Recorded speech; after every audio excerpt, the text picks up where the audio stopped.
Hello दोस्तों। चलिए आज हम संविधान में जो अनुच्छेद दिए गए हैं उन्हें देखेंगे। इससे पहले की जो वीडियो है वो आपने जरूर देखी होंगी। अगर नहीं देखे हैं तो आप उन्हें जाकर जरूर देखें। अगर आपको जो क्लास अच्छी लगती है तो आप अपने दोस्तों को जरूर शेयर करें। आज हम संविधान में जो अनुच्छेद हैं उनसे संबंधित जो नोट्स दिए गए हैं उन्हें देखेंगे और इससे संबंधित जितने भी PYQ जो डिफरेंट एग्जाम में आए हुए हैं उन्हें देखेंगे। तो संविधान में जो अनुच्छेद है और नोट्स की बात करें तो भारतीय संविधान में वर्तमान में मई 2022 अप्रैल 2025 के लिए 2025 की स्थिति के अनुसार गणना की दृष्टि से 468 अनुच्छेद हैं, परंतु क्रमांक की दृष्टि से अभी भी अनुच्छेद 395 अनुच्छेद हैं। मैं आज ये वीडियो 21 जून 2025 को बना रहा हूं। आज योगा दिवस भी है, तो आज की डेट में मैं बात कर रहा हूं कि जो अनुच्छेद है वो 468 है, परंतु क्रमांक की दृष्टि से क्योंकि इसके बाद कोई भी संशोधन नहीं हुआ है और जितने भी संशोधन हुए हैं वो उसमें ऐड कर दिए गए हैं। इसमें 395 अनुच्छेद हैं तथा सभी अतिरिक्त अनुच्छेदों को मूल अनुच्छेदों के साथ क, ख, ग आदि लगाकर जोड़ा गया है। इसी प्रकार गणना की दृष्टि से एक सेकंड, संविधान के भागों की संख्या भी बढ़कर 25 हो गई है। संविधान के मूल पाठ में 22 भाग, यानी कभी क्वेश्चन पूछता है कि वो संविधान में जो मूल संविधान था उसमें कितने भाग थे, तो 22 भाग, 395 अनुच्छेद और 8 अनुसूचियां थी। संशोधनों के द्वारा कुछ नए अनुच्छेद जोड़े या प्रतिस्थापित किए गए और कुछ अनुच्छेद निकाले भी गए। नई अनुसूचियां भी जोड़ी गई हैं और उनकी संख्या 8 से बढ़ाकर 12, तो वर्तमान में 12 अनुसूचियां हैं। विधानतः नए राज्यों को शामिल करना, इसका प्रावधान अनुच्छेद 2 में दिया गया है। नए राज्यों का गठन भारतीय संविधान का अनुच्छेद 3 में दिया गया है।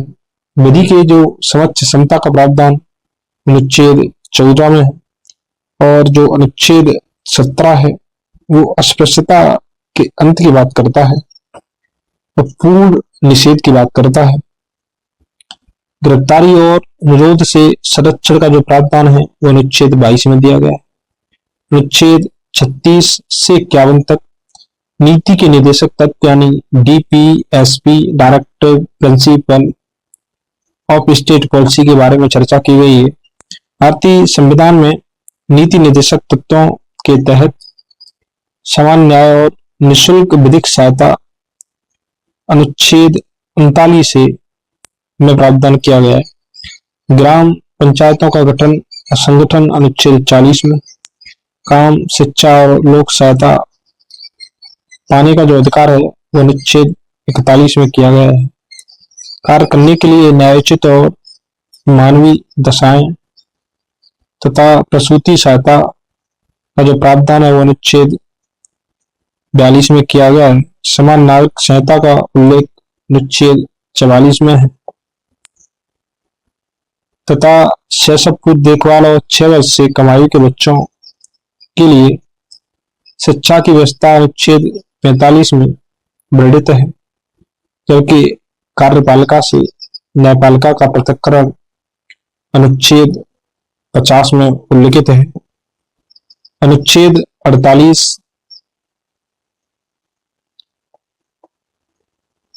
में कृषि एवं पशुपालन के संगठन से संबंधित है। अनुच्छेद 54 भारत के राष्ट्रपति के निर्वाचन की बात करता है। अनुच्छेद 75 प्रधानमंत्री व मंत्रिपरिषद के गठन की बात करता है। और अनुच्छेद 76 भारत के महान्यायवादी के बारे में बात करता है। अनुच्छेद 78 राष्ट्रपति को जानकारी देने से के संबंध में प्रधानमंत्री के कर्तव्य, यानी अनुच्छेद 78 में पीएम के कर्तव्य दिए गए हैं। राष्ट्रपति की विधेयकों पर अनुमति देने की शक्ति का उल्लेख संविधान के अनुच्छेद 114 में किया गया है। अनुच्छेद 117 में प्रावधान है कि अनुच्छेद 110 का में उल्लिखित कर संबंधी प्रावधान अर्थात कर अधिरोपण करने वाला विधेयक या संशोधन राष्ट्रपति की सिफारिश से ही पुनर्स्थापित या प्रस्तावित किया जाएगा, अन्यथा नहीं। और ऐसा उपबंध करने वाला विधेयक राज्यसभा में प्रस्तावित नहीं किया जाएगा। कहने का अभिप्राय है कि कोई भी ऐसा जो प्रावधान जो कर से संबंधित संशोधन सुनिश्चित करता है, चाहे वो किसी कर को हटाना या फिर नया कर आरोपित करना, तो ऐसे प्रावधान से जुड़े विभिन्न जो विधान है वो राष्ट्रपति की अनुमति के बिना पेश नहीं किए जा सकते। अनुच्छेद 119 में संसद में वित्तीय कार्य संबंधी प्रक्रिया का विधि द्वारा विनियमन की बात करता है। अनुच्छेद 121 में उल्लिखित न्यायालय या उच्च न्यायालय के किसी न्यायाधीश के संबंध में संसद में चर्चा पर निर्बंधन है। अनुच्छेद 123 में संसद के विश्रांति काल में अध्यादेश प्रख्यापित करने की राष्ट्रपति की शक्ति का उल्लेख है। अनुच्छेद 124 में सर्वोच्च न्यायालय की स्थापना और गठन का प्रावधान है। अनुच्छेद 131 सर्वोच्च न्यायालय का आरंभिक क्षेत्राधिकार की बात करता है। भारत का नियंत्रक एवं हाल का परीक्षक अनुच्छेद 148 और अनुच्छेद 155 में राज्यपाल की नियुक्ति के बारे में चर्चा की गई। अनुच्छेद जो 164 है वो मुख्यमंत्रियों एवं मंत्रिपरिषद की नियुक्ति की बात करता है।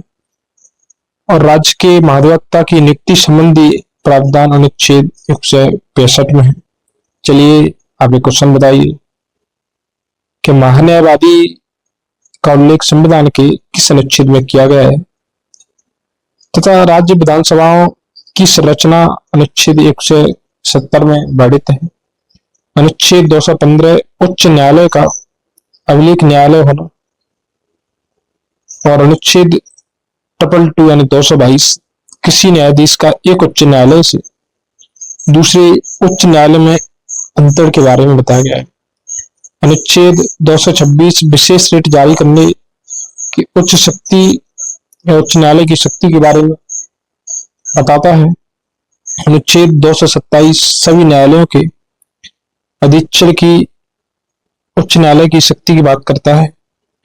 अनुच्छेद 245 संसद द्वारा और राज्य विधान मंडलों द्वारा बनाई गई विधियों का विस्तार यानी विधायी शक्तियों का वितरण के बारे में अनुच्छेद 245 बात करता है। वित्त आयोग का प्रावधान अनुच्छेद 280 में किया गया है। अखिल भारतीय सेवाओं का उल्लेख अनुच्छेद 312 में किया गया है। संघ लोक सेवा आयोग का उल्लेख अनुच्छेद 315 में है। अनुच्छेद 318 में लोक सेवा आयोग के सदस्यों और कर्मचारियों की सेवा की शर्तों के बारे में विनियमन बनाने की शक्ति निहित है।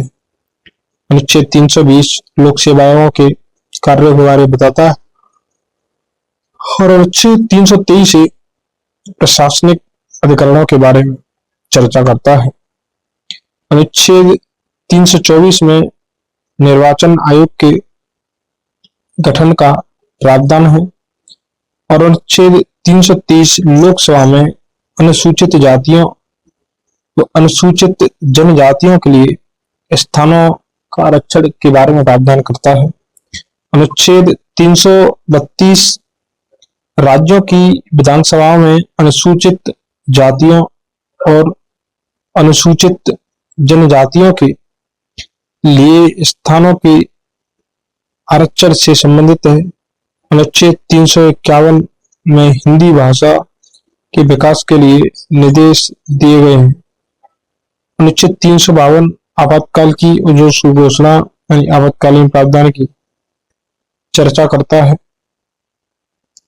इसके बाद अब हम प्रमुख अनुच्छेद एक दृष्टि में देखते हैं। जो महत्वपूर्ण अनुच्छेद हैं, लगभग इन्हीं अनुच्छेदों से बार बार एग्जाम में क्वेश्चन आता है, तो आपको पूरे अनुच्छेद रटने की आवश्यकता नहीं है कि आप करेंगे एक साइड से अनुच्छेद रटने बैठ जाएं। तो सभी अनुच्छेद इंपोर्टेंट नहीं है, जो इंपोर्टेंट है और जो बार बार पूछे गए हैं उनको लेके हक किया गया है। अनुच्छेद 1 में संघ का नाम और राज्य क्षेत्र की बात की गई है। अनुच्छेद 2 नए राज्यों का प्रवेश स्थापना। अनुच्छेद 3 नए राज्यों का निर्माण और वर्तमान राज्यों के क्षेत्रों, सीमाओं या नामों में परिवर्तन की बात करता है। अनुच्छेद 5 संविधान के प्रारंभ के समय नागरिकता की बात करता है। अनुच्छेद 14 विधि के समक्ष समानता के अधिकार की बात करता है। अनुच्छेद 15 धर्म, मूलवंश, जाति, लिंग या जन्मस्थान के आधार पर विभेद का प्रतिषेध है।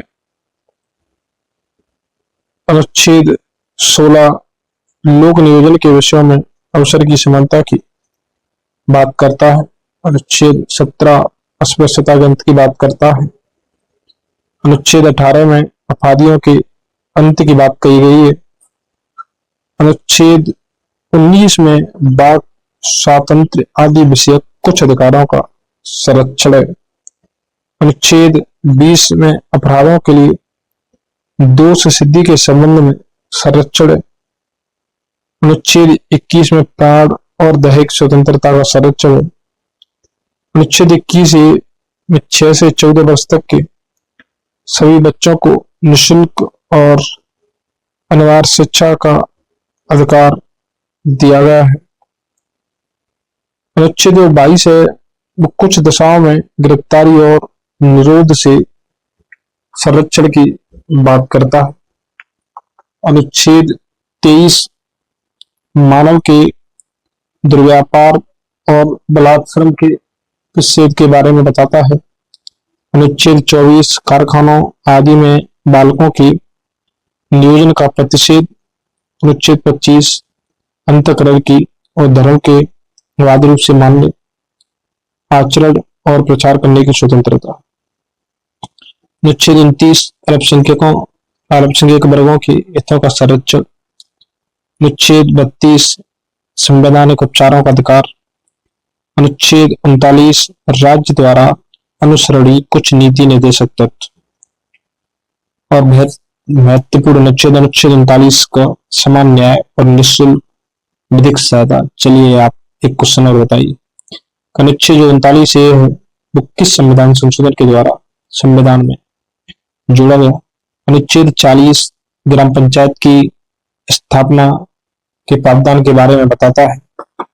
अनुच्छेद जो 41 है वो कुछ दशाओं में काम, शिक्षा, लोक सहायता, पानी के अधिकार के बारे में चर्चा करता है।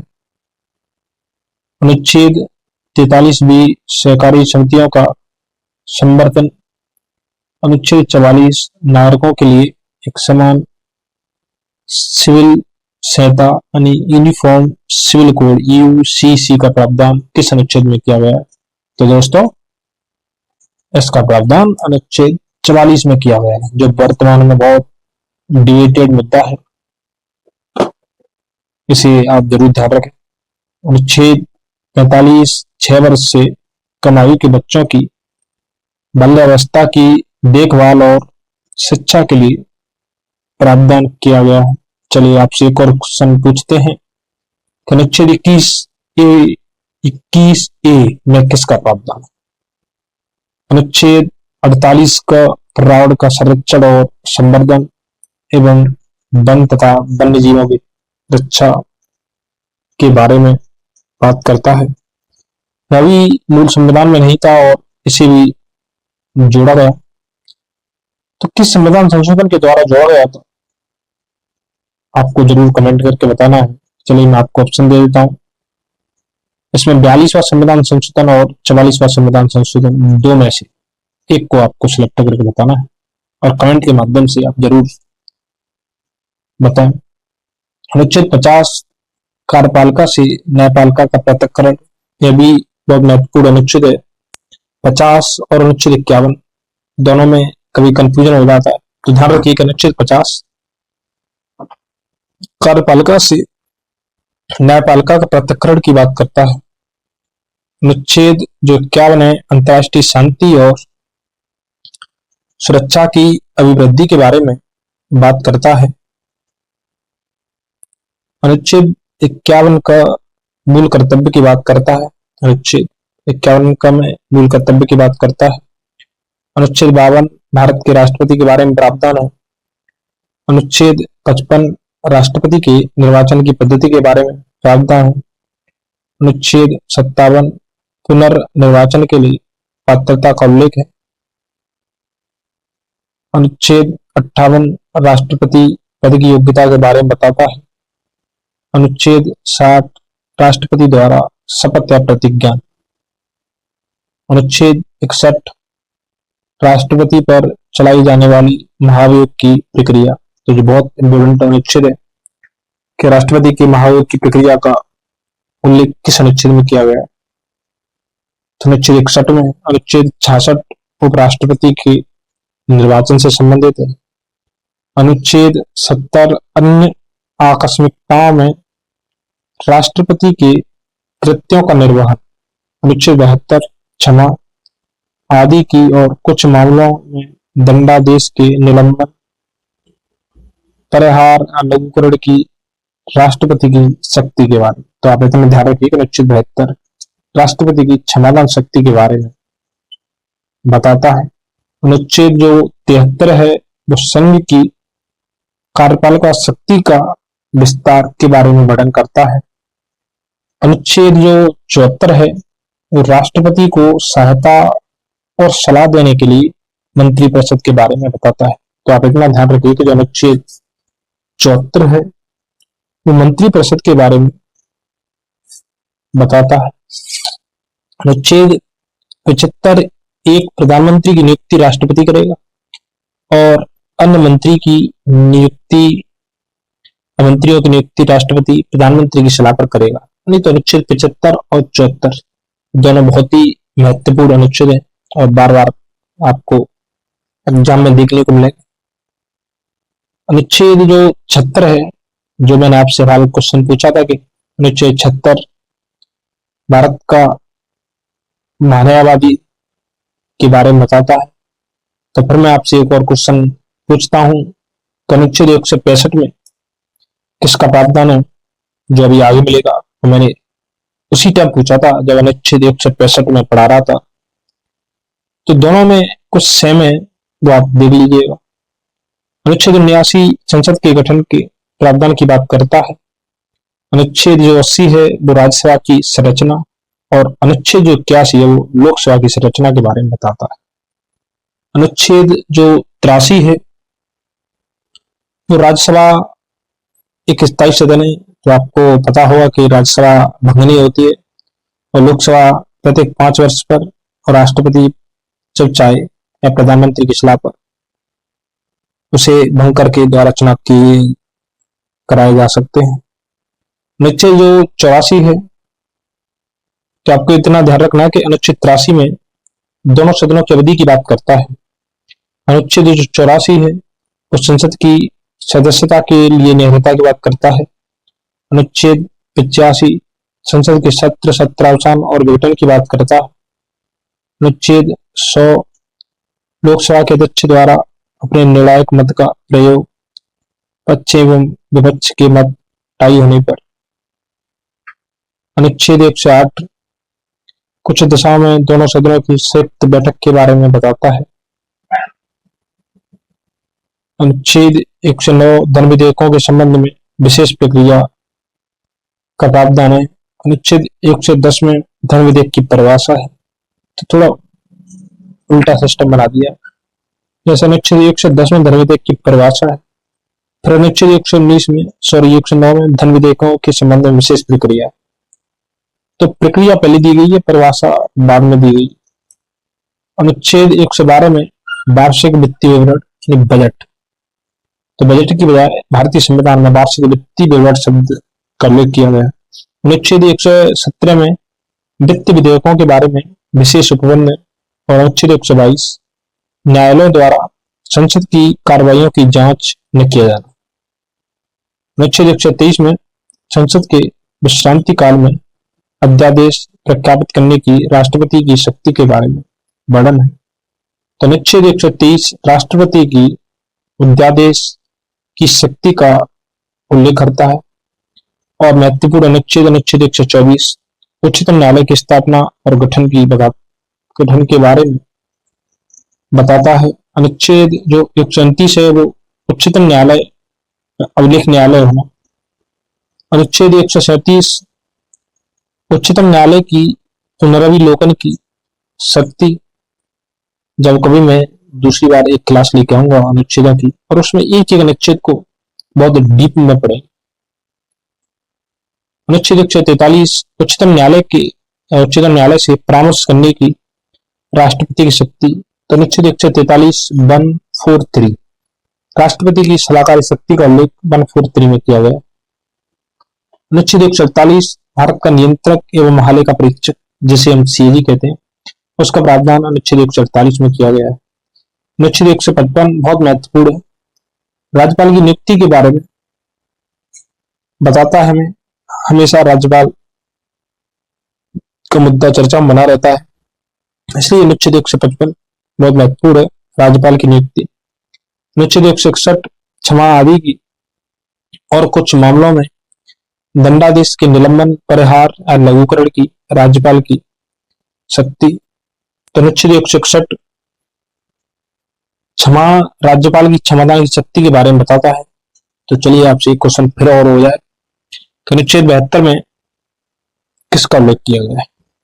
अनुच्छेद कमेंट आप जरूर करें, इससे आपको लगेगा कि मैं लाइव क्लास में और ऑफलाइन की तरीके से पढ़ रहा हूं। क्या होता है कि कमेंट करने से आपको जो क्वेश्चन है वो हमेशा के लिए याद हो जाता है।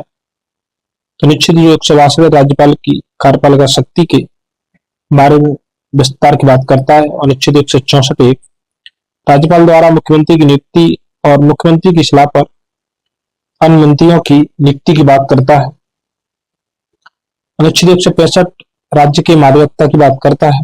देखिए मैंने आपसे पहले क्वेश्चन पूछा था और वो अब आ गया। ये बहुत ही महत्वपूर्ण अनुच्छेद है, इसे वेरी वेरी इंपोर्टेंट कहूंगा।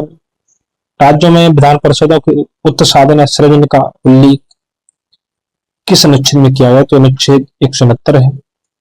अनुच्छेद 174 में राज्यपाल द्वारा राज्य विधानमंडल के समय समय पर सत्र बुलाने, उसका सत्रावसान करने तथा विधानसभा को गठित करने का अधिकार है। अनुच्छेद 2 से राज्यपाल द्वारा विधेयकों पर अनुमति देना या अनुमति रोक लेना या राष्ट्रपति के विचार के लिए आरक्षित कर लेना। अनुच्छेद 201 राष्ट्रपति के विचार के लिए आरक्षित विधेयक। अनुच्छेद 213 विधानमंडल के लिए विश्रांति काल में अध्यादेश जारी करने की राज्यपाल की शक्ति। अनुच्छेद 214 राज्यों के लिए एक उच्च न्यायालय। अनुच्छेद 215 उच्च न्यायालयों का अभिलेख न्यायालय होना। अनुच्छेद 216 उच्च न्यायालयों का गठन। अनुच्छेद 217 उच्च न्यायालयों के न्यायाधीश की नियुक्ति और उसके पद की शर्तें। अब अनुच्छेद 219 को देखते हैं। तो अनुच्छेद 219 उच्च न्यायालय के न्यायाधीशों द्वारा शपथ या प्रतिज्ञान की बात करता है। और अनुच्छेद 226 जो इम्पोर्टेंट है, उच्चतम न्यायालय की कुछ रिटें नकारने की शक्ति। अनुच्छेद 231 दो या अधिक राज्यों के लिए एक ही उच्च न्यायालय की स्थापना। अनुच्छेद 233 जिला न्यायाधीशों की नियुक्ति। अनुच्छेद 239 संघ राज्य क्षेत्रों का प्रशासन। अनुच्छेद 239 डबल के दिल्ली के संबंध में विशेष उपबंध डबल ए। 239 डबल ए तो दिल्ली के संबंध में विशेष उपबंध की चर्चा की गई। अनुच्छेद जो 241 है वो संघ राज्य क्षेत्रों के लिए उच्च न्यायालय के बारे में बताता है। अनुच्छेद 243 क या फिर क ए ग्रामीण सभा की बात करता है। अनुच्छेद 243 ख या बी पंचायतों का गठन। अनुच्छेद 243 ग या फिर सी पंचायतों की संरचना, सी यानी संरचना। अनुच्छेद 243 डी पंचायतों में स्थानों का आरक्षण। जैसे बार बार पूछता है वो आरक्षण का प्रावधान किस अनुच्छेद में किया गया, तो 243 वो डी है। 243 में पंचायतों में वित्तीय मामलों पर सिफारिश करने के लिए राज्यों द्वारा वित्त आयोग गठित करने का प्रावधान। तो 243 मतलब आई। 243 आई में वित्त आयोग का प्रावधान है। और एक इम्पोर्टेंट अनुच्छेद इसे आप जरूर ध्यान रखें, 243 पंचायतों के लिए निर्वाचन। तो निर्वाचन आयोग का उल्लेख 243 का आप इसे याद कर ही लेना, बहुत इम्पोर्टेंट अनुच्छेद है और बार बार पूछता है इसे। 243 नगर पालिकाओं का गठन। 243 यह नगर पालिकाओं के लिए निर्वाचन। 243 यह घ जेड और डी यानी जिला योजना के लिए समिति। यह झ सहकारी समितियों का निगमन। तो एक इम्पोर्टेंट अनुच्छेद जिला योजनाओं के लिए समिति 243 जेड और डी।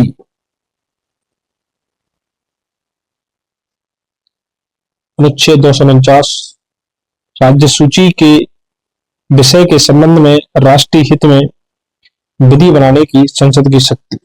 अनुच्छेद 253 अंतर्राष्ट्रीय करारों को प्रभावी करने के लिए विधान। अनुच्छेद 262 अंतर्राज्यीय नदियों या नदी दिनों के जल संबंधी विवादों का न्याय निर्णय। अनुच्छेद 263 अंतर्राज्य परिषद के संबंध में उपबंध। अंतर्राज्य परिषद के संबंध में उपबंध। अनुच्छेद 266 भारत और राज्यों की संचित निधियां और लोक लेखी के बारे में प्रावधान। अनुच्छेद 267 भारत की आकस्मिक निधि कंटिजेंसी फंड।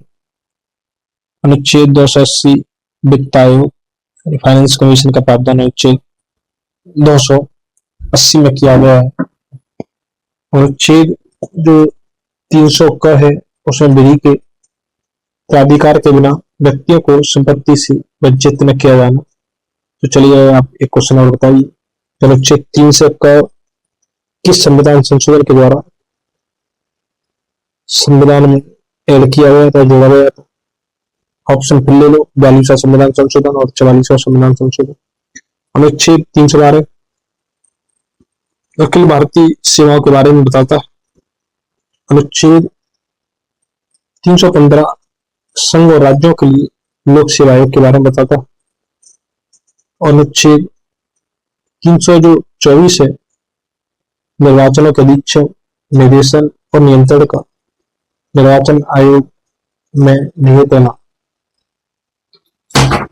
अनुच्छेद 326 लोकसभा और राज्यों की विधानसभाओं के लिए निर्वाचनों का वयस्क मताधिकार के आधार पर होना। अनुच्छेद 330 लोकसभा में अनुसूचित जाति एवं अनुसूचित जनजातियों के लिए सीटों का आरक्षण। अनुच्छेद 331 लोकसभा में आंग्ल भारतीय समुदाय का प्रतिनिधित्व। इसे 104वें संविधान संशोधन अधिनियम 2019 द्वारा निष्प्रभावी बना दिया गया है। इसके बाद अगर देखें तो अनुच्छेद 332 राज्यों की विधानसभा में अनुसूचित जातियों और अनुसूचित जनजातियों के लिए स्थानों का आरक्षण। अनुच्छेद 333 राज्यों की विधानसभाओं में आंग्ल भारतीय समुदाय का प्रतिनिधित्व। 104वें संविधान संशोधन अधिनियम 2019 द्वारा निष्प्रभावी यानी हटा दिया गया प्रावधान। अनुच्छेद 338 में राष्ट्रीय अनुसूचित जाति आयोग। अनुच्छेद 338 क में राष्ट्रीय अनुसूचित जनजाति आयोग के बारे में प्रावधान किया गया है। अनुच्छेद 338 ख में पिछड़े वर्गों के लिए राष्ट्रीय आयोग के बारे में उल्लेख किया गया है। अनुच्छेद 340 में पिछड़े वर्गों की दशाओं के अन्वेषण के लिए आयोग की नियुक्ति के बारे में प्रावधान किया गया है। अनुच्छेद 343 में संघ की राजभाषा हिंदी और लिपि देवनागरी घोषित है। अनुच्छेद 344 में राजभाषा आयोग का उल्लेख किया गया है। अनुच्छेद 350 क में प्राथमिक स्तर पर मातृभाषा में शिक्षा की सुविधाएं। अनुच्छेद 350 ख में भाषाई अल्पसंख्यक वर्गों के लिए विशेष प्राधिकार के बारे में बताता है। अनुच्छेद जो 352 है वो राष्ट्रीय आपातकाल की घोषणा युद्ध, बाह्य आक्रमण या सशस्त्र विद्रोह की स्थिति में तो आपातकाल की राष्ट्रीय आपातकाल की बात करता है। अनुच्छेद 356 राज्यों में संवैधानिक तंत्र के विफल हो जाने की दशा में उपबंध है। अनुच्छेद 360 में वित्तीय आपातकाल घोषित करने का प्रावधान है। अनुच्छेद 368 में संसद की संविधान का संशोधन करने की शक्ति और प्रक्रिया के बारे में उल्लेख है। चलिए एक सेकंड, तो हम इसके बाद इससे जुड़े जितने भी जो PYQ हैं उन्हें देखते हैं बनवाई बन करके। तो भारतीय संविधान में है 400 से अधिक अनुच्छेद। भारतीय संविधान में 400 से अधिक अनुच्छेद, तो ऑप्शन इसका सी सही है। भारतीय संविधान में 400 से अधिक अनुच्छेद हैं। गणना की दृष्टि से वर्तमान में इसकी संख्या 468 मई 2025 तक, क्योंकि अभी इसमें चेंज नहीं हुआ, स्थिति के अनुसार पहुंच गई है। परंतु क्रमांक की दृष्टि से अभी भी 395 अनुच्छेद हैं तथा सभी नए अनुच्छेदों को मूल अनुच्छेदों के साथ क, ख और ग आदि में लगातार जोड़ा गया है। तो ऐसे ही संविधान के भागों की संख्या भी बढ़कर 25 हो गई है। संविधान के मूल पाठ में 22 भाग, 395 अनुच्छेद और 8 अनुसूचियां हैं। संशोधन के द्वारा कुछ नए अनुच्छेद जोड़े गए और कुछ अनुच्छेद निकाले भी गए। नई अनुसूचियां भी जोड़ी गई और उनकी संख्या 8 से बढ़कर 12 हो गई। तो वर्तमान में 468 से अधिक अनुच्छेद, 22 भाग है, लेकिन वैसे 25 है। 395 अनुच्छेद पहले थे, अब 468 हो गए। 8 अनुसूचियां शुरुआत में थी, अब 12 हो गई, तो 4 अनुसूचियां ऐड कर दी है। अगला क्वेश्चन देखते हैं कि भारतीय संविधान में आरंभ में कितने अनुच्छेद थे, तो 395। भारतीय संविधान में आरंभ में कितने अनुच्छेद थे, तो 395। वर्तमान में भारतीय संविधान में गणना की दृष्टि से कुल कितने अनुच्छेद और अनुसूचियां हैं, तो उसमें एक भी ऐड नहीं, क्योंकि 468 से ज्यादा अनुच्छेद हो चुके हैं। तो मूल भारतीय संविधान में कितने भाग, अनुच्छेद और अनुसूचियां थी, तो कौन से में मूल, जब आप क्वेश्चन अटेम्प्ट करें तो जरूर देखें कि वो क्वेश्चन वर्तमान की बात कर रहा है या फिर मूल संविधान की बात कर रहा है। तो मूल संविधान में 22 भाग थे, 395 अनुच्छेद थे और 8 अनुसूचियां थी।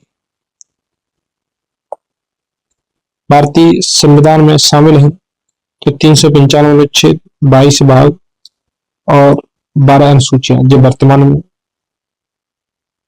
तो इसकी जगह 25 और इसकी जगह 468 प्लस।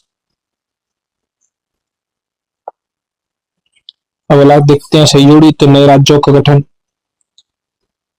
का उल्लेख किसमें किया गया बताओ, फिर नागरिकता, तो नागरिकता का प्रावधान किसमें है?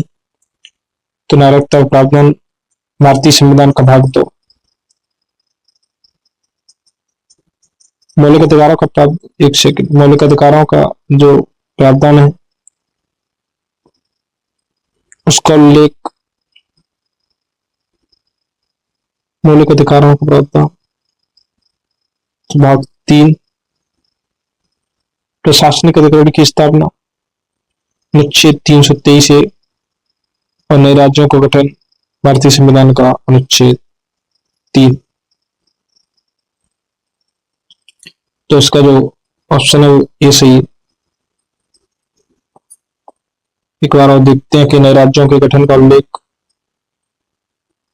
भारत का संविधान अनुच्छेद 3, नागरिकता भारतीय संविधान का भाग 2, मौलिक अधिकार भारतीय संविधान का भाग 3, प्रशासनिक अधिकरण की स्थापना भारतीय संविधान का भाग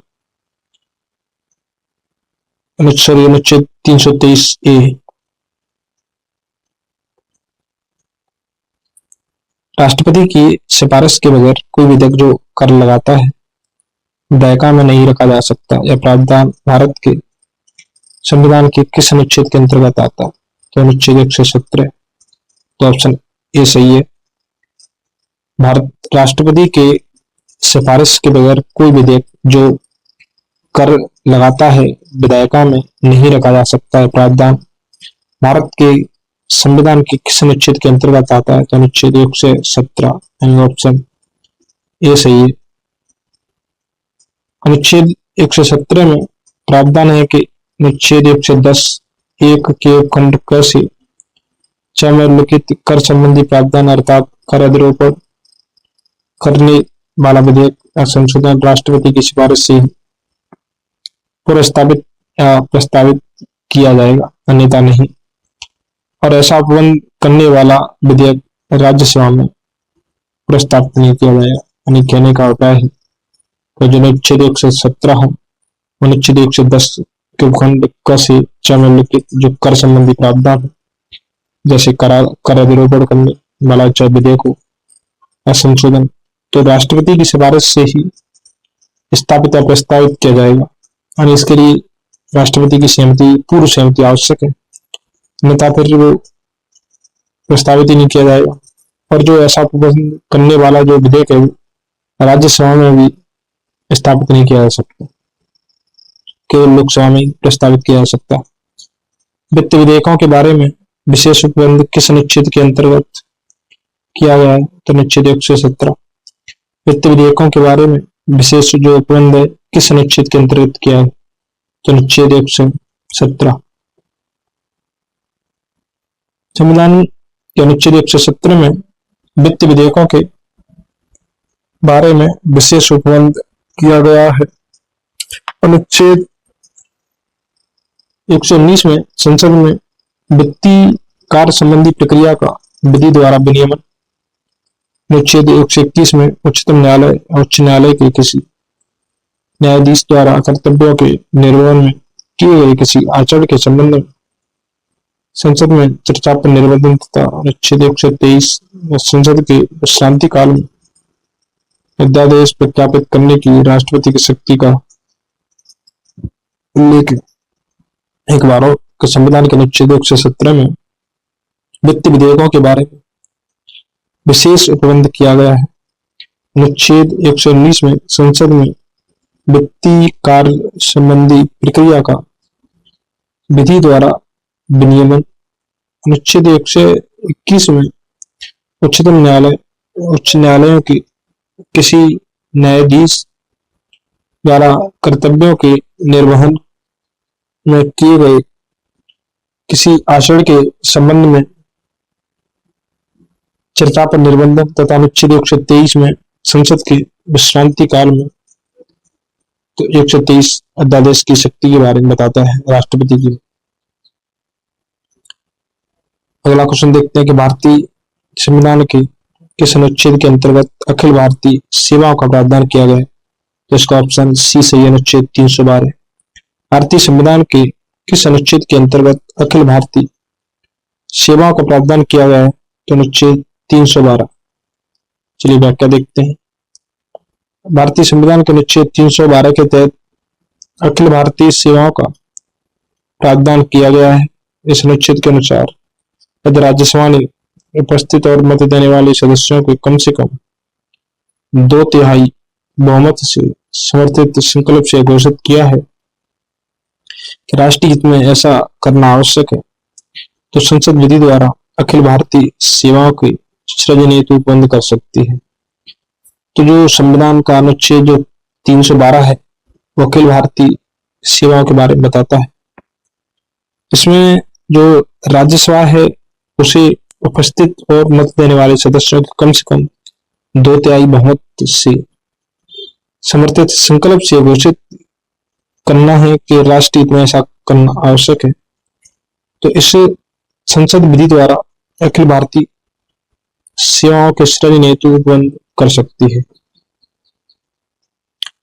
अगला क्वेश्चन है कि निम्नलिखित में से कौन सी जोड़ी संस्था और संविधान के अनुच्छेद में सम्मिलित है। 3 गलतियां, 1 सम्मिलित है। तो भारत के सर्वोच्च न्यायालय का प्रावधान अनुच्छेद 318 में दे रहा है तो गलत है। भारत का निर्वाचन आयोग अनुच्छेद 324 तो ये गलत है कि सही है, सॉरी ये गलत, इस सही है, 324 सही है, कंफ्यूजन हो गया था। संघ लोक सेवा आयोग का प्रावधान 332 में न होकर 315 में, 351 में महाधिवक्ता का प्रावधान नहीं बल्कि हिंदी से संबंधित है। चलिए देखते हैं। तो भारतीय संविधान के अनुच्छेद 324 में निर्वाचन आयोग के गठन का प्रावधान है।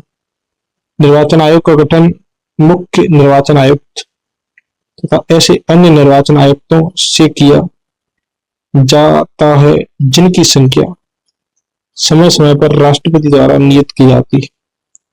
अनुच्छेद 124 में सर्वोच्च न्यायालय के गठन का प्रावधान, जबकि अनुच्छेद 318 में लोक सेवा आयोग के सदस्यों और कर्मचारियों की सेवा की शर्तों के बारे में विनियम बनाने की शक्ति निहित है। संघ और राज्यों के लिए लोक सेवा आयोग का प्रावधान अनुच्छेद 315 में उल्लिखित है, जबकि अनुच्छेद 332 में राज्यों को विधानसभा में अनुसूचित जातियों और अनुसूचित जनजातियों के लिए स्थानों के आरक्षण से संबंधित है।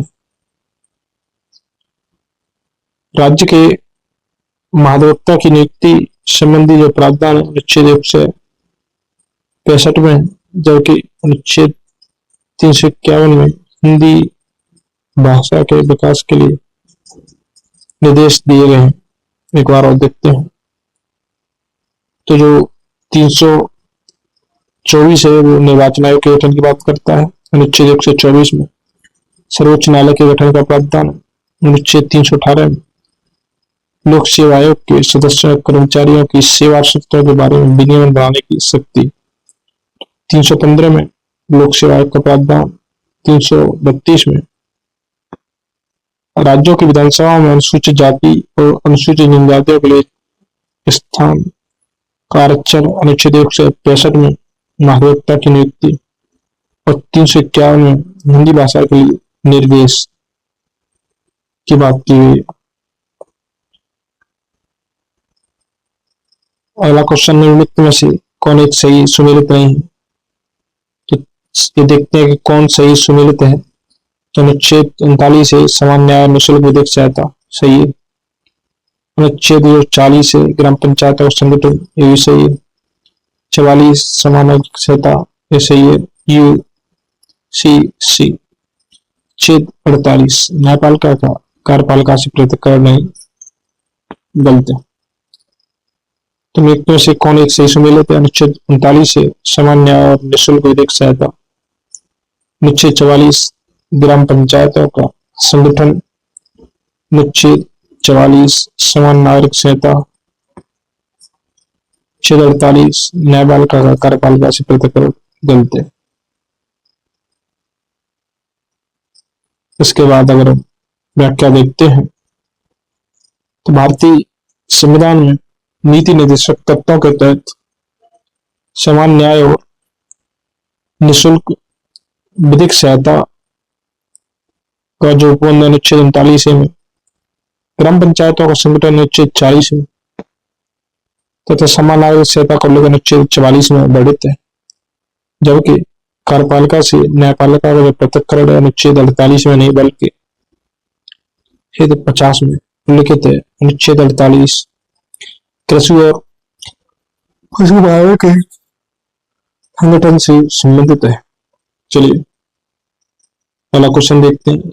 एक सेकंड, चलिए अगला क्वेश्चन देखते हैं। अनुच्छेद 124, एक सेकंड, 24 में संघीय न्यायपालिका। अनुच्छेद 5 नागरिकता से संबंधित है। अनुच्छेद 352 आकस्मिक प्रावधान। अनुच्छेद 245 विधायी शक्तियों का विस्तार। तो इसका तो पहले ऑप्शन सही है, सीधा मिला हुआ है। अनुच्छेद 124 संघीय न्यायपालिका। अनुच्छेद 5 नागरिकता का प्रावधान। अनुच्छेद 13 आकस्मिक प्रावधान। अनुच्छेद 245 विधायी शक्तियों का विवरण। अगर व्याख्या देखें तो अनुच्छेद 5 संविधान के प्रारंभ के समय नागरिकता। अनुच्छेद 124 में उच्चतम न्यायालय की स्थापना और गठन। अनुच्छेद 245 में संसद द्वारा और राज्य विधानमंडलों द्वारा बनाई गई विधियों का विस्तार, विधायी शक्तियों का वितरण। अनुच्छेद 352 में आपात की उद्घोषणा, आपातकालीन प्रावधान अनुच्छेद 352 में दिए गए। ज्ञातव्य है कि प्रश्न में या प्रश्न के हिंदी संस्करण में आकस्मिक प्रावधान लिखा है जो कि गलत है। इसके स्थान पर आपातकालीन होना चाहिए। अंग्रेजी के इमरजेंसी का सही अनुपात आपातकालीन होगा, जबकि आकस्मिक के लिए संविधान में अंग्रेजी शब्द कंटिंजेंसी का प्रयोग। ध्यान रखिए अनुच्छेद 5 संविधान के प्रारंभ नागरिकता। 124 उच्चतम न्यायालय की स्थापना और गठन। 245 संसद द्वारा और राज्य विधानमंडल द्वारा बनाई गई विधियों का विस्तार। 352 आपात की उद्घोषणा, आपातकालीन प्रावधान। अगला क्वेश्चन देखते हैं। अनुच्छेद 14 तो समानता का अधिकार, पहले का तीसरा, तो ये गलती हो गया। अनुच्छेद 36 नीति निदेशक तत्व। अनुच्छेद 74 मंत्रिपरिषद। अनुच्छेद 368 संशोधन प्रक्रिया। एक बार अनुच्छेद 14 में समानता के अधिकार का उल्लेख। अनुच्छेद 36 में नीति निदेशक तत्व। अनुच्छेद 74 में मंत्रिपरिषद। अनुच्छेद 368 में संशोधन प्रक्रिया। तो पहले का तीसरा और पहले का तीसरा तो एक ही ऑप्शन है, डी। तो संविधान का अनुच्छेद 14 समानता के अधिकार की बात करता है। अनुच्छेद 36 से 51 में नीति निदेशक तत्व, 74 में मंत्रिपरिषद, 368 में संविधान संशोधन प्रक्रिया से संबंधित है। जैसे जिस तरीके से जो हो रहे हैं, मुझे लगता है कि आपको दोबारा पढ़ने की जरूरत नहीं पड़ेगी और सब कुछ यहाँ पे याद हो जाएगा। बस आप धैर्य के साथ इसे सुने और आप भी इसमें आंसर खोजने का प्रयास करें। चलिए अगला क्वेश्चन कि विधानतः नए राज्यों को शामिल करना। तो अनुच्छेद 2 यानी पहले का दूसरा ऑप्शन तो ये कट गया, ये गलत हो गया, तो देखो ऑप्शन ऐसे निकाल दें। क्षमता का अधिकार। अनुच्छेद 14 गिरफ्तारी और निरोध से संरक्षण। अनुच्छेद 22 राष्ट्रपति का विधेयकों को अनुमति देने का अधिकार। अनुच्छेद 11 विधानतः नए राज्यों को शामिल करना। अनुच्छेद 2 क्षमता का अधिकार। अनुच्छेद 14 गिरफ्तारी और निरोध से संरक्षण। अनुच्छेद 22 राष्ट्रपति का विधेयक को अनुमति देने का अधिकार। अनुच्छेद 1 से 11।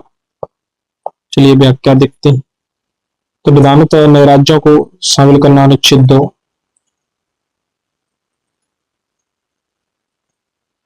क्षमता का अधिकार। अनुच्छेद 14 एक सेकेंड गिरफ्तारी और निरोध से संरक्षण। अनुच्छेद 22 राष्ट्रपति का विधेयकों को अनुमति देने का अधिकार। अनुच्छेद 1 से 11। चलिए अगला क्वेश्चन अनुच्छेद 54 मैं आपको पढ़ाया था। अनुच्छेद 54 तो अनुच्छेद 54 राष्ट्रपति के निर्वाचन की बात करता है। अनुच्छेद 75 में प्रधानमंत्री और मंत्रिपरिषद की नियुक्ति, अनुच्छेद 155 में राज्य के राज्यपाल की नियुक्ति, अनुच्छेद 164 में राज्य के मुख्यमंत्री और मंत्रिपरिषद की नियुक्ति। तो सीधा मिला हुआ है। अनुच्छेद 54 भारत के राष्ट्रपति निर्वाचन की बात करता है। अनुच्छेद 75 प्रधानमंत्री और मंत्रिपरिषद की नियुक्ति की बात करता है। अनुच्छेद 155 राज्य के राज्यपाल की नियुक्ति की बात करता है। अनुच्छेद 164 राज्य के मुख्यमंत्री और मंत्रिपरिषद की नियुक्ति की बात करता है। तो सीधा ऑप्शन यही होगा, इसका सीधा फॉरवर्ड है। व्याख्या देखते हैं। अनुच्छेद 54 भारत के राष्ट्रपति का निर्वाचन। अनुच्छेद 75 प्रधानमंत्री और मंत्रिपरिषद की नियुक्ति। अनुच्छेद 155 राज्य के राज्यपाल की नियुक्ति। अनुच्छेद 164 राज्य के मुख्यमंत्री एवं मंत्रिपरिषद की नियुक्ति। राज्य विधानसभा की संरचना अनुच्छेद 170 में दी गई। चलिए अगला क्वेश्चन, अनुच्छेद 61। तो मैंने आपको बताया था अनुच्छेद 61 में राष्ट्रपति का महाभियोग, पहले का दूसरा, तो गलत।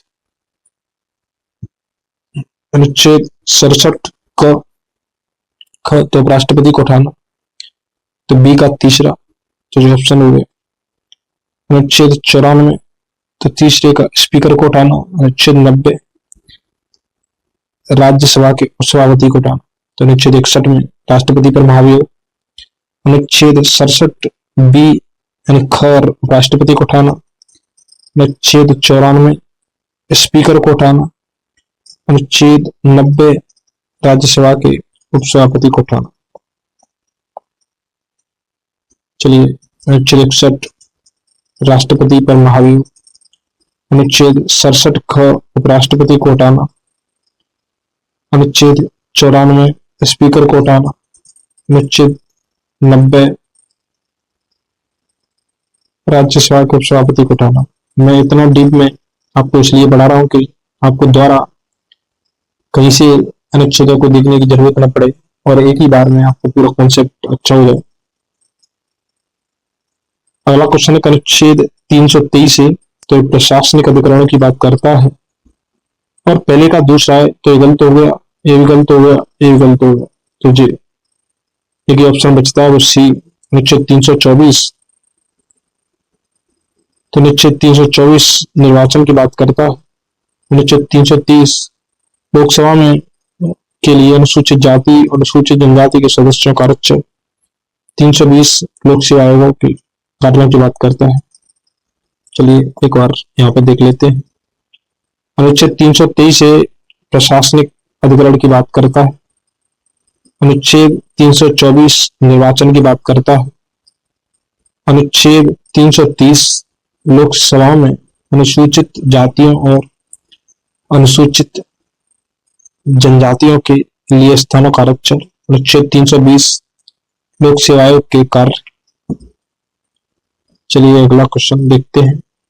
संवैधानिक संशोधन अनुच्छेद 368 यानी पहले का चौथा, तो गलत हो गया, ये गलत हो गया, ये गलत हो गया, ऐसे ऑप्शन निकालते हैं। वित्त आयोग अनुच्छेद 280, वित्तीय आपातकाल अनुच्छेद 360, अखिल भारतीय सेवाएं अनुच्छेद 312। चलिए एक बार और देख लेते हैं। संवैधानिक संशोधन का प्रावधान अनुच्छेद 368 में किया गया। वित्त आयोग का प्रावधान अनुच्छेद 280 में किया गया। वित्तीय आपात का प्रावधान अनुच्छेद 360 में किया गया है। अखिल भारतीय सेवा का प्रावधान अनुच्छेद 312 में किया गया। अगला क्वेश्चन देखते हैं। तो इसमें पहला दिया है कि भारत का नियंत्रक एवं माल्य का परीक्षक, तो इसका उल्लेख अनुच्छेद 147 में यानी पहले का तीसरा, तो जो दोनों ऑप्शन हट गए, पहला दूसरा ऑप्शन बचा। वित्त आयोग अनुच्छेद 280 दूसरे का दूसरा, तो हट गया, ऑप्शन ये सही है। प्रशासनिक अधिकरण अनुच्छेद 323 है। सभी लोक सेवा आयोग अनुच्छेद 315।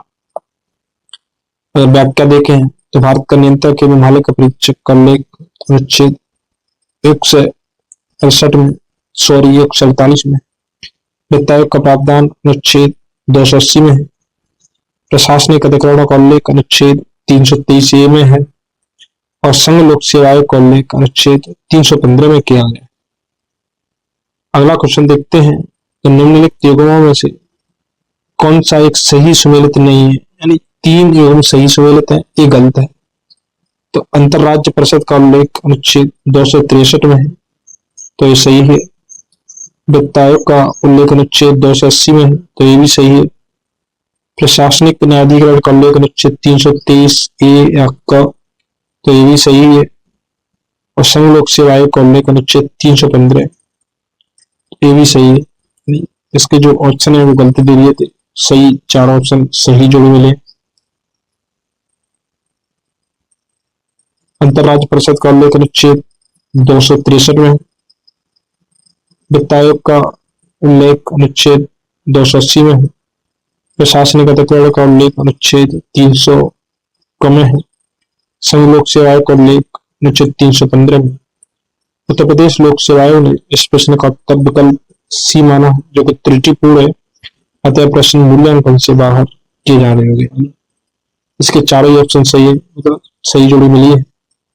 अगला क्वेश्चन है कि निम्नलिखित में से किसका सुमेल सही है, तो इसमें 3 गलत है, 1 सही है। तो पहले हम देखते हैं अनुच्छेद 17, न्याय के समक्ष समानता नहीं, क्योंकि यह अस्पृश्यता के अंत की बात करता है। अनुच्छेद 78, संसद का गठन नहीं बल्कि प्रधानमंत्री के कर्तव्यों की बात करता है।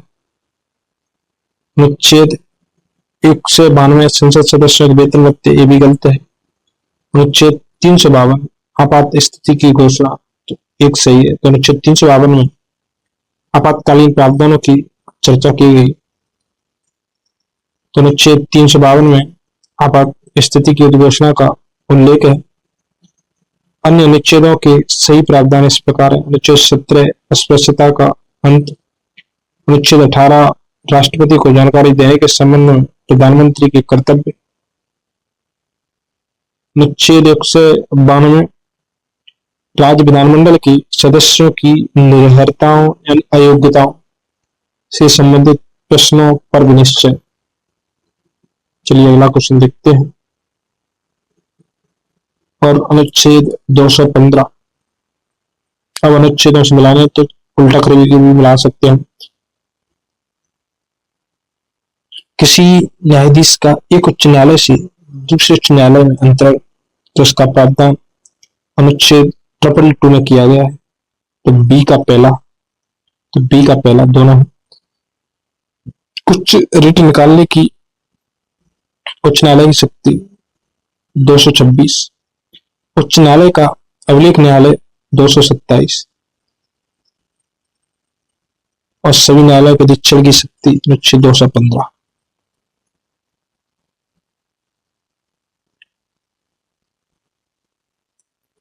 तो ये ऑप्शन सही है। तो अनुच्छेद 215 उच्च न्यायालयों का अभिलेख न्यायालय होना। अनुच्छेद 222, किसी न्यायाधीश का एक उच्च न्यायालय से दूसरे उच्च न्यायालय में अंतरण। अनुच्छेद 226, विशेष रिट जारी करने की उच्च न्यायालय की शक्ति। अनुच्छेद 227, सभी न्यायालयों के अधीक्षण की उच्च न्यायालय की शक्ति। एक बार और, बहुत ही इंपोर्टेंट अनुच्छेद है, एक न एक अनुच्छेद इसमें आता ही है। अनुच्छेद 215, उच्च न्यायालयों का अभिलेख न्यायालय होना। अनुच्छेद 222, किसी न्यायाधीश का एक उच्च न्यायालय से दूसरे उच्च न्यायालय में अंतरण। अनुच्छेद 226, विशेष रिट जारी करने की उच्च न्यायालय की शक्ति। अनुच्छेद 227, सभी न्यायालयों के अधीक्षण की उच्च न्यायालय की शक्ति। अगला क्वेश्चन है कि भारतीय संविधान के किस अनुच्छेद में केंद्र शासित प्रदेशों के लिए उच्च न्यायालय का प्रावधान किया गया है? तो इसका ऑप्शन बी सही है, अनुच्छेद 241। भारतीय संविधान के किस अनुच्छेद में केंद्र शासित प्रदेशों के लिए उच्च न्यायालय का प्रावधान किया गया है? तो अनुच्छेद 241, ऑप्शन बी सही।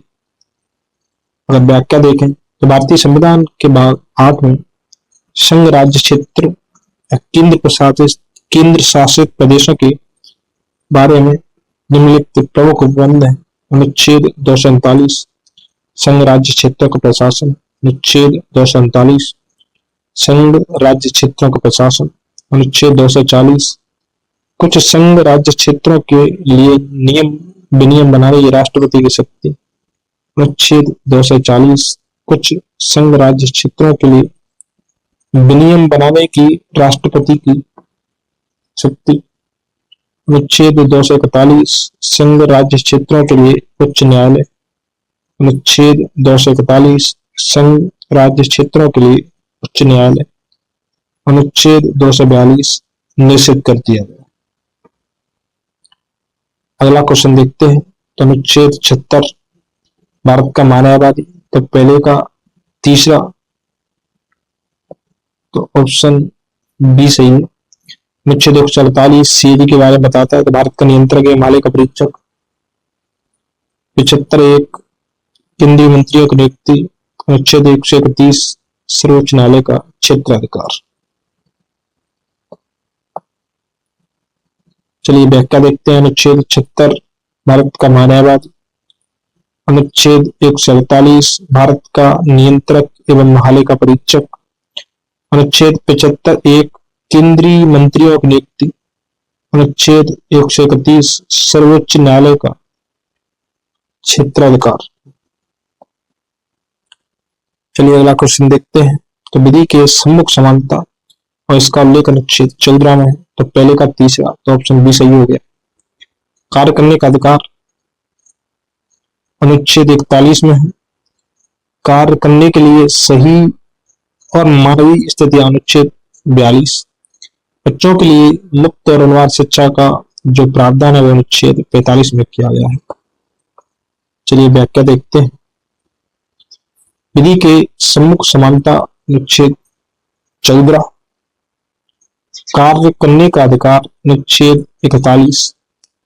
कार्य करने का सही और मानवीय स्थितियां अनुच्छेद 42।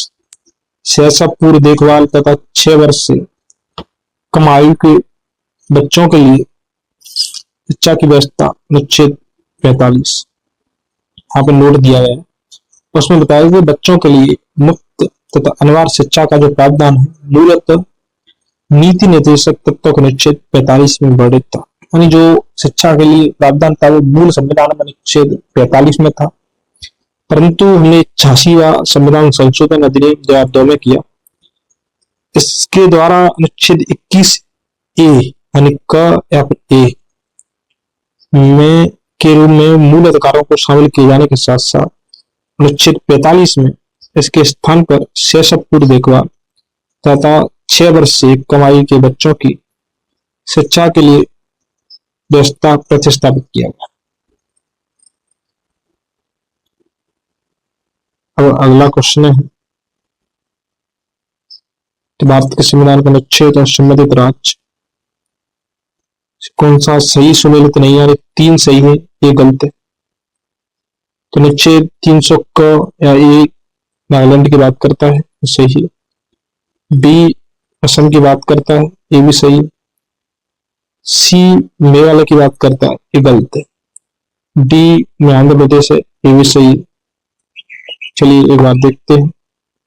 तो जो भाग 21 है वह अस्थायी संक्रमणकालीन और विशेष उपकरणों की चर्चा करता है। तो भारत का जो भाग 21 है वो अस्थायी संक्रमणकालीन और विशेष उपकरणों के बारे में बताता है। 371 में महाराष्ट्र गुजरात के बारे में प्रावधान है। अनुच्छेद 371 में महाराष्ट्र और गुजरात के बारे में प्रावधान। अनुच्छेद 371 ए यानी क मैं इंग्लिश में ज्यादा पढ़ना प्रेफर करता हूँ। 71 ए में नागालैंड, 71 बी में असम, सी में मणिपुर, डी में आंध्र प्रदेश या तेलंगाना, ई में आंध्र प्रदेश में केंद्रीय विश्वविद्यालय, एफ में सिक्किम, जी में मिजोरम, एच में अरुणाचल प्रदेश, आई में गोवा, जे में कर्नाटक। तो 371 में महाराष्ट्र गुजरात, ए में नागालैंड, बी में असम, 371 सी मणिपुर, 71 डी आंध्र प्रदेश या तेलंगाना, 71 ई में आंध्र प्रदेश में केंद्रीय विश्वविद्यालय एफ एंड च में सिक्किम, जी में मिजोरम, आई अरुणाचल प्रदेश, जे जो गोवा, जे में कर्नाटक आई, आई। ठीक है।